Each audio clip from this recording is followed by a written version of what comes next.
All right, so hi everyone who's here in person, and also hi to people on the live stream, as this is going to be streamed now, and also there'll be a recording available.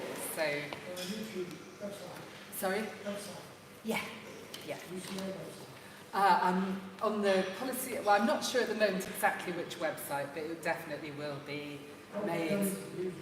Sorry? Absolutely, millions of views. Okay, so well, it'll get some views on past forms, so just to let people know that they're sort of on telly as well. One of us is really Irish. As well as people in this room hearing what's said.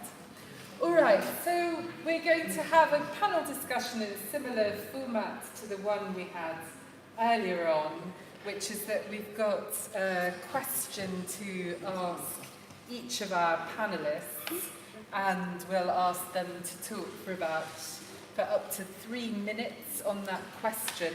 The reason I've got my phone is not to WhatsApp my friends during the discussion, but for timing purposes.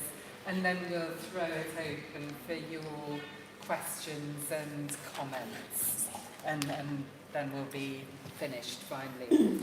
Okay, so the first question is for Victoria Betton, who's a social worker with long experience in local government, voluntary sector and the NHS.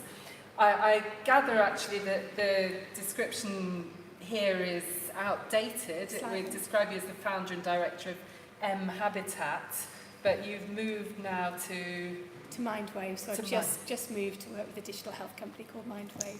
Do we need microphone? Yes, there's a microphone just there, just in front of Ceri.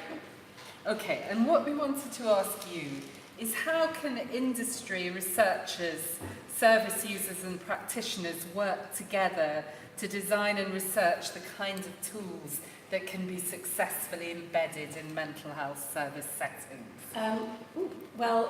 The only way to do it well is to do it in a collaborative way. I was sort of reflecting in the conversations we've been having throughout the day of where you start, at what point you start to think about research. And I think you need to involve researchers. You need to start thinking very carefully about the problem you're trying to solve right from the get-go.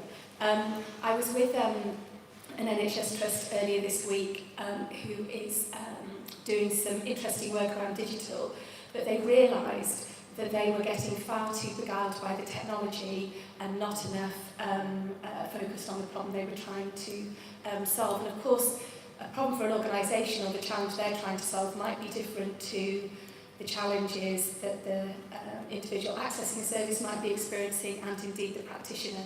So unless you bring all of those parties together to collaborate, you're going to miss out somehow in developing something that makes sense to everybody from their particular point of view.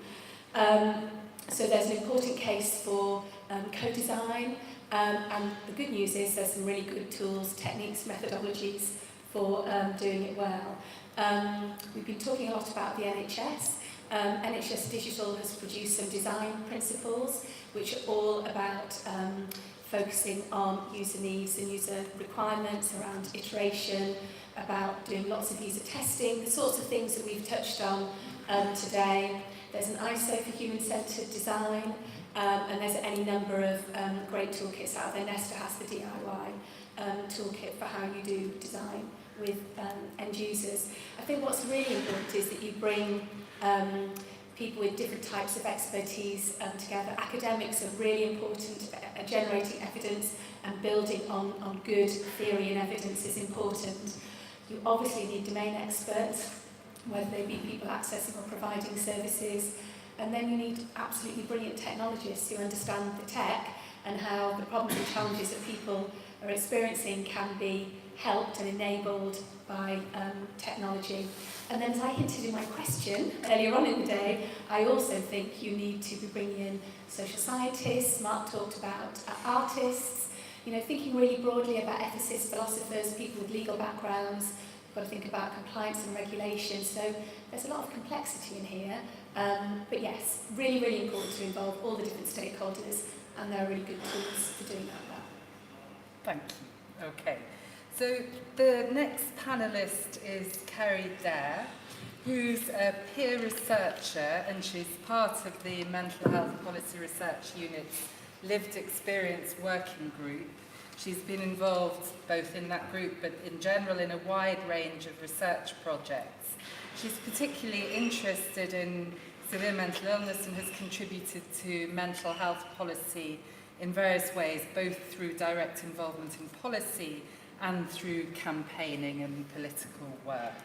So Ceri, what we want to ask you is what can be done, including by researchers, to make digital mental health tools more accessible to those using them and to help increase implementation and engagement in real-world settings? So that's a bit of a quantitative question, so I'll give you a complicated answer.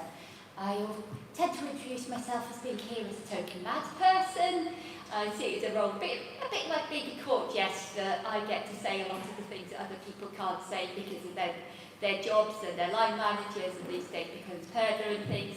So, I love apps. I can barely step away from my phone. I'm always on it, or pretty much all the time.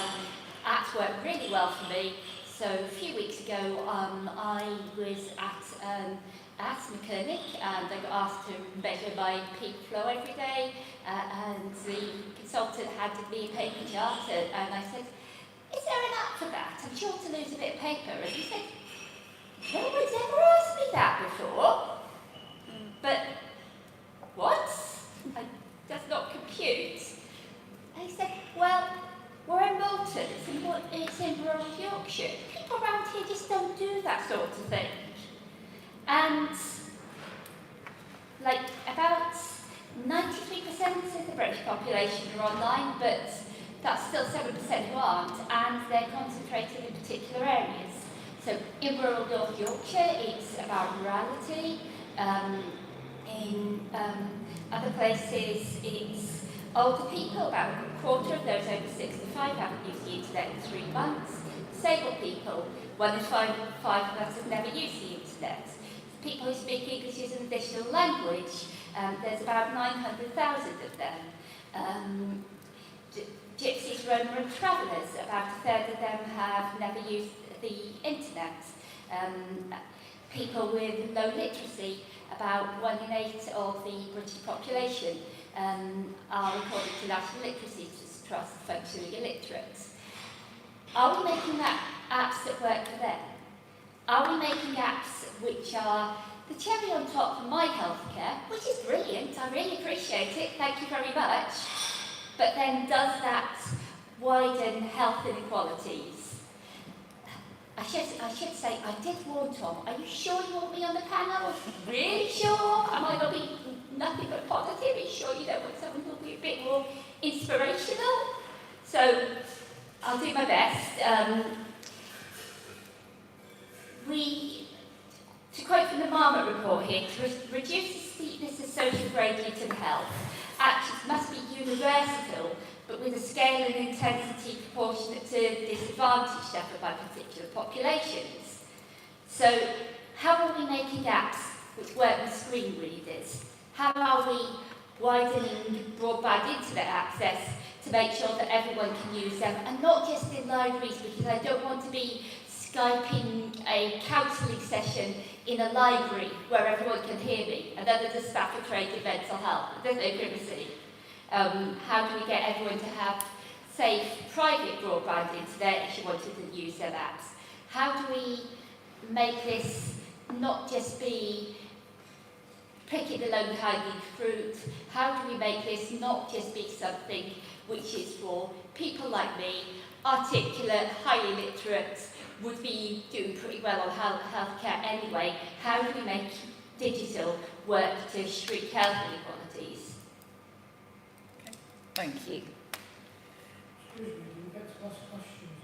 We're going to ask the panellists a question each and then throw it open to all of you. Okay, which we've given them the chance to prepare for. So next is Andres Fonseca, who brings both clinical and industry perspectives. He's a consultant psychiatrist and CEO of Thrive, which is a company that creates evidence-based digital tools for use in mental health. And he's also an honorary senior lecturer in our division at UCL. So, Andres, what should researchers focus on if they want digital tools, if they want to help support digital tools that actually get used in a widespread and sustained way in mental health services? And are researchers currently too preoccupied with trials? Are researchers preoccupied with trials? I think I interpret that question as having two questions embedded in it, really. So I'll answer the second one first, confusingly. So is it that we're too focused on trials? I think for me, perhaps. So where do I see that too many trials are being carried out?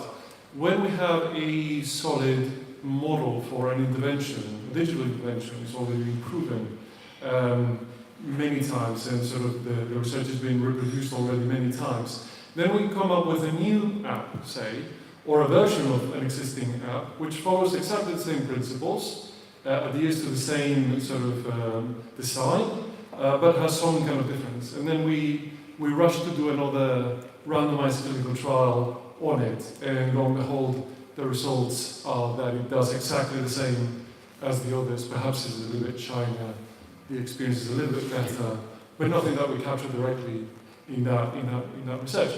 Also, we might, and it's important research, we might sort of research how effective it is in this population, that population, and the other population.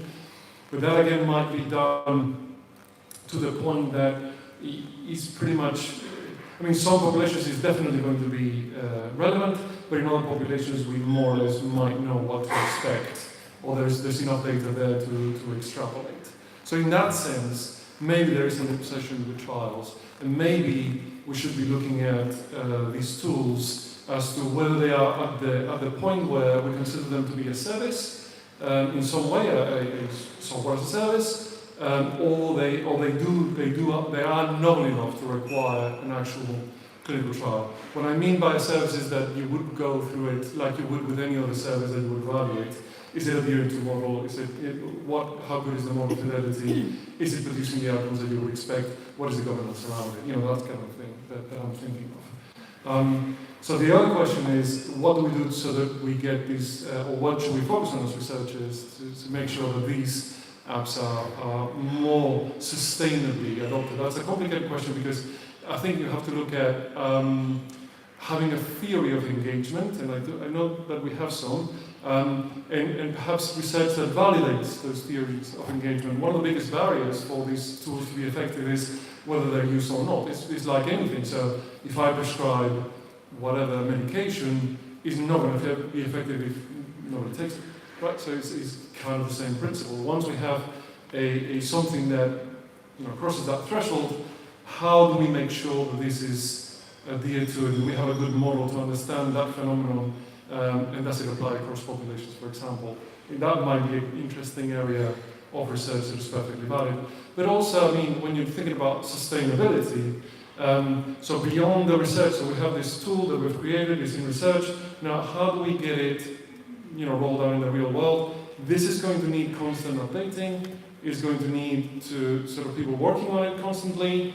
How is that model going to work? How are we going to pay for it so that it's a live tool, not something that we develop once and we forget about it? That's kind of the thing. That might be an area of research. When you are developing a novel intervention, should you think about how you're going to keep it up to date, how you're going to actually sustain it? That's the process. Yeah. Can I just say this one more? Between travels. Okay, great. Thank you.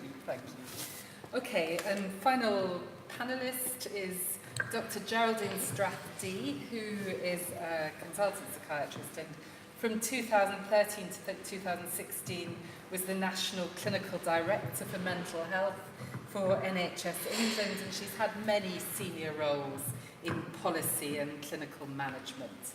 And we wanted to ask you, Geraldine, so the Policy Research Unit would like to investigate what's important in driving success or failure in implementing digital tools in mental health services. What should we focus on and why? Okay, well, a bit like Ceri, I've got imposter syndrome because I'm usually regarded as an early adapter baby boomer or an early interested baby boomer rather than a digital expert. When I was doing the National Clinical Director job, one of the things I most wanted to get across to the rest of the world was that we in mental health are a really innovative sector. We work with incredibly innovative people. If there's one sector that can develop something innovative and digital and the future world, it was going to be us. And I kind of feel that you all, and a huge credit to Sonia and people like Andrew and the others in the room, because you've actually proven to people that we really have embraced getting stuck in. So thank you for that. So my comments, I suppose when I think about digital, and I was just listening to my colleagues and listening to some of the great debates, is it really any different from the way we've been trying to do other highly effective program interventions, like, for example, family therapy, supporting carers, giving people information that they understand in a language and a format they understand, so they feel more in control, more knowledgeable, more able to make choices. Those are all things that have been evidence-based for a very long time, and actually it's pretty random how much that they're adopted at the minute. So is there a fundamental problem, not about the adaptation of digital, but about just actually being a policy unit and put it in? So my first question is, do we know what the big problems are that people are trying to solve? Andy's point. This last week, I was with a number of forums where people have very large amounts of money to spend. So I'm going to suggest that might be bandwagons to leap on to. Where people were saying, well, you never know. So let me take one of these very large areas is the new models of care. So I was with a wonderful group of people thinking about how do we implement the NHS, England and NHS improvement funded areas of new models of forensic services, new models of CAM services, new models of eating disorder services, thinking a lot about crisis care. And everybody kept saying, yes, but are we including service users and carers in the design? And what is it, service users and carers? I kept saying, before and after. Before we implement this, what have we got now, and what will we have after? And people kept saying, well, we will have people discharged quicker. We'll have a shorter length of stay. We'll be able to close some wards, and the flow will be better. And I was going, that is a really good system or service outcome potentially, but it's not telling me what the people who are coming into any parts of our service actually want. And so one of the things I was fascinated by the areas and your work was the concept that people might actually be able to say, and it might be digital as a way of exploring people's own personal toolkits about what well-being means for them. Because I have the sense that actually we haven't really worked that one out. I mean, some of us have tried very hard. We've tried to introduce routine standardized outcome measures like dialogue, and then people give us a hard time about that. But actually, we know that having standardized PROMs, patient-reported outcome measures, is not the be-all and end-all, because you want people to be able to say what matters to them. If you think I'm just saying this from a theoretical perspective, so after I did the job that I've done on paperless having done, I then had 2 years of very badly broken ankles. I walked through metal detectors and I set them off, because I've got lots of metal in both ankles. And every time I would go back, the surgeon would say to me, your scar is beautiful. I have beautiful scars. And the bone looks as if it's healing okay. And I would go, do I look like a woman who's really that bothered about my scars at my age? I'm not going on any beaches unclothed. Really, the scar is not what matters to me. What matters to me is, can I walk my 20,000 steps a day again? Can I do Warrior 3 in my yoga? Can I lift my grandchildren. It's the functions of my life that I'm most interested in. So I'm just wondering, could we think going forward, could we use digital more strategically to actually help people think about their own functional outcomes? The second place where there's a huge amount of spend at the minute and everybody is very desperate to solve it is around A&E, urgent care. So just give you another quick example. This last summer, some of us did a deep dive, an analysis of 1 week in a large major city, 27 emergency departments. Just 1 week, not a randomised controlled trial, sadly we'd love to have done more, but just for 1 week. And we asked about who was coming, who was presenting with an apparent mental health challenge, and why were they coming, and what happened to them. And we discovered that 72% of all people coming to A&Es with a mental health challenge were coming outside 9 to 5 Monday to Friday working hours. And that 68% of those, in many places, were already known. And over half had a care plan already. And then we actually, wonderfully, all those A&E departments gathered the social information. And so people said a large proportion of them, they lived alone. They had no access to employment and not a lot around networks. So the question, that was a huge problem. My question is there any way the digital world could help the whole of the ED system in England, because it's not that different wherever you go, with apps that would help people work out, what should we do? What do people want? I bet they don't want more A&E cubicles. I bet what they probably really like is either support at home to know they're not isolated, crisis cafe, respite. I mean, I don't know what people want. I would love to find that out. So that's, and we know that the whole A&E system is the one place that the entire government gets focused on. So that's another big problem. And there's others where people have money, but I'll tell you later if you take me out for a coffee. Thank you very much. Okay, questions, final observations about this. How can we as researchers go in a direction that will help us to understand better what we need to know about implementation?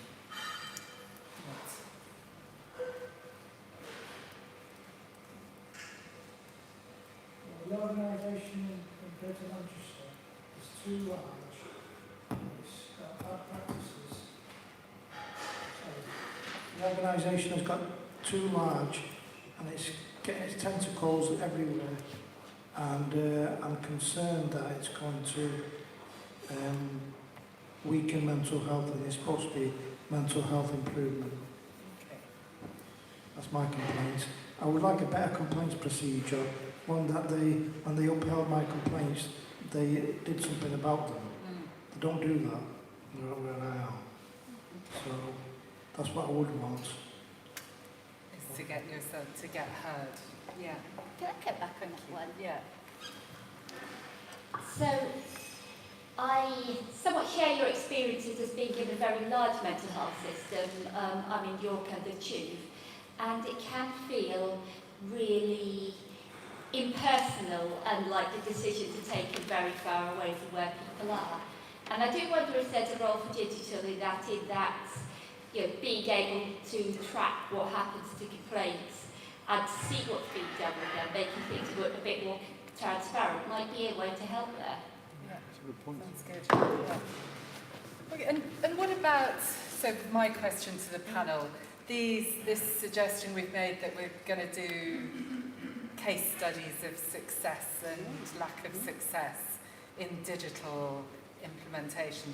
Is that a good idea, and any thoughts where we should look if we do that? I think it's a great idea. In fact, I brought along a number of examples, because that was actually, I think, probably what you asked me to talk about, but they're not from the mental health world, and they are, so this is one, because one of the other things I do at the minute is work with a very, very large estates government budget. So that's saying, in the 10-year plan, we're moving towards having integrated primary care, physical health care, mental health care in the community.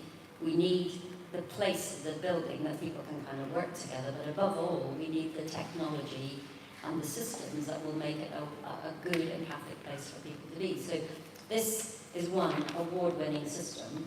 This is people who define digital as anything that means people can stay in their own home and somehow, either remotely through Zoom, Skype, care coordination, through having online digital, you put in your postcode and find out exactly where to go to, through having in their own home monitoring, technology that monitors their behaviour around dementia and also where people's diabetes as well. So this is a huge GP area, which ended up with 27 care homes, reducing people from there falling, having falls, going to an ED department where you really don't want to go with an urgent care problem, reduce the carbon footprint, coordinated care much better. So just really, really simple things. But so I suppose I would say, why not look at some of those very practical adaptations of digital at the level of services and systems. And are there any really interesting ones in mental health? I think we try to use public transport. We try to use public transport, and people talk about reducing the carbon footprint, but they're probably hypocrites. Probably have substantially powerful cars that emit fumes, whatever they are. But I use public transport mostly, so I try to reduce that in my little effort. Sounds good. I don't want an argument. I'll just accept that people are saying the truth. So what about, do people know of any exciting implementations of technology that have lasted in mental health, or any very heavily invested in failures as another alternative? It's one thing we do wonder about these case studies of success is whether we'll find any. Internationally, I guess, is another place to look.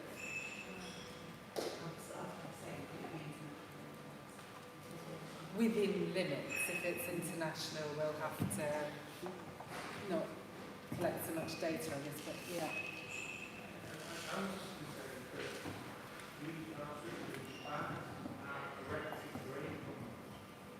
I think we're terrifically bad at erecting gravestones for dead projects. Yes. And I think that's a massive, massive problem in health technology generally, and certainly in mental health technology. We have a terrible, terrible survivorship bias problem. And the problem is we haven't even got that many survivors. Well, that's my question, I guess, partly. Yeah, I agree with you, but do we have many, do we know many survivors, in fact? Yeah, sorry, Andy. I think it improved myself. That's a good support for your project. Yeah. I guess Just to pick up on that service Yeah. user experience of digital, I guess if you look at all the trials of digital and psychosis or bipolar, most of them all conclude that they're feasible. Finally actually go on to being scaled up. And I just wonder whether we spend too much time talking to, it's important to talk to those people who engage with and enjoy working with an app. But we don't spend, just as a comment, do we spend enough time talking to people who disengage from the apps? And are those the people we should really be talking to about the scalability problems? It's really picking up on what Ceri was bringing up. Just to go back on that, if I was looking for examples of digital, I would not start by sitting in a meeting in central London talking to the usual suspects, because this always happens. We need to be looking at places that are maybe facing different pressures from the usual central London being ahead of the care places. There's really interesting work going on, for example, around Orkney, which, I doubt anyone here is going to hear much about because it's a long way away and people don't come down to London for the day. It'd be very interesting if there's interesting stuff in Orkney. I'm sure we would be very interested to hear about it. Yes. I wonder whether there's an opportunity to involve So if you look at outside of the NHS, systems that are implemented by insurance companies, for example, particularly those who offer group policies to, say, employers, we have employees from all levels of society that are engaged in some kind of digital intervention form of that and others. But whether that might be a place to look for these case studies, I don't know. Just thinking. There is a big graveyard of failure for sure, but also there's a lot of stuff that's sort of moderately successful but with some failure. So I think our conversation earlier on in the group work was about how can we elicit the learning through maybe not going down a binary road of success or failure, but some sort of deliberative process that enables people to talk about some of the enablers, some of the barriers, things that got in the way, and then we can curate that learning and share it with others. It's probably a little bit more nuanced, but we always like talking about the successes and forget about the failures. Yeah, I guess it would be good to find some stuff that was just routine somewhere, but yeah. So I've recently been involved in a lot of work with the voluntary sector on crisis care, and there's some very interesting stuff happening around use of digital that's mostly user-led and mostly around the margins and maybe under the radar as services. For example, the group Friends, Families and Travellers are doing a lot of stuff around mental health on WhatsApp, because that lets people share videos, so it's useful for people who have no literacy. I was talking to someone in Hull who runs a major group for BME people in the northeast coastal region of England, which is mostly digital because not a lot of, in the way of public transport and so forth. It's quite a scattered community, but they use Facebook to meet up a lot. Another group that's mostly on Facebook, a lot of self-help peer support stuff for the deaf community, because again, you can use sign language on Facebook, you don't need to use written English. So maybe look at what people are doing organically around the margins of services and work out how to support that and how to reinforce it. Okay, thank you. Just following on from that, I was thinking the NHS innovation accelerators, looking at, so they've got for inflammatory bowel disease, they've got an intervention that they're looking at their sort of barriers and facilitators and learning from them. And industry, just calm, insight timer, headspace. I think that if we want to catch up with them, we need to be going down their rapid cycle evaluations. I think that, and learning from their experiences.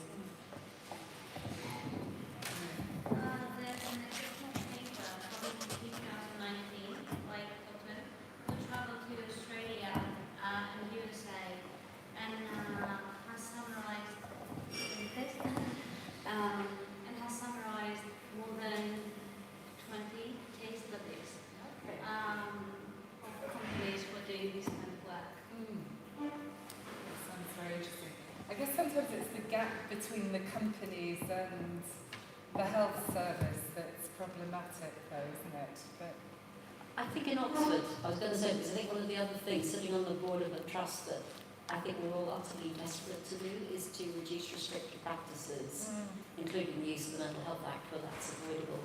So the companies, both in Oxford and in Surrey, who are using technology and sensory rooms with technology in it in order to much more easily detect if someone's becoming very distressed or disturbed, and being able to put in place something that is much more calming in a way that's better for the person, better for staff, less intrusive.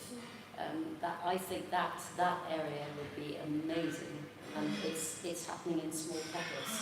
If we could get that adopted more fully and evaluated in the new models of care, forensic services and PQs, actually have it at scale, and you get brilliant people like you guys to do the evaluation, that would be really great, because the money's there, and perhaps that's what the prudent policy you could argue for, is that in these big initiatives, which have major impact on people, a major economic burden if it's not solved, that actually your digital funding should come, some digital funding should come within that. And then the question view is what method would you use?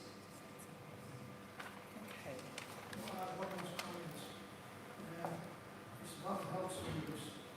If the service, especially the mental health service, if you don't engage with the patient and any technology that is going to involve the patient, is it going to work, is it? It's basically basic foundations. Yeah, no, that's certainly important, isn't it?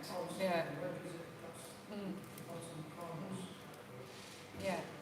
No, I think it's certainly intended to support the basic stuff, not to replace it. I think that's very important. Vicky, do you want a final point? I was just thinking in terms of us perhaps learning from areas outside the UK. I know you mentioned something about international comparisons, and I don't know whether we might be able to learn anything from the Mental Health Innovations Network that's based at the London School of Hygiene, most of us I'm sure you know, and they certainly have done some evaluations of some digital interventions, including in areas of conflict.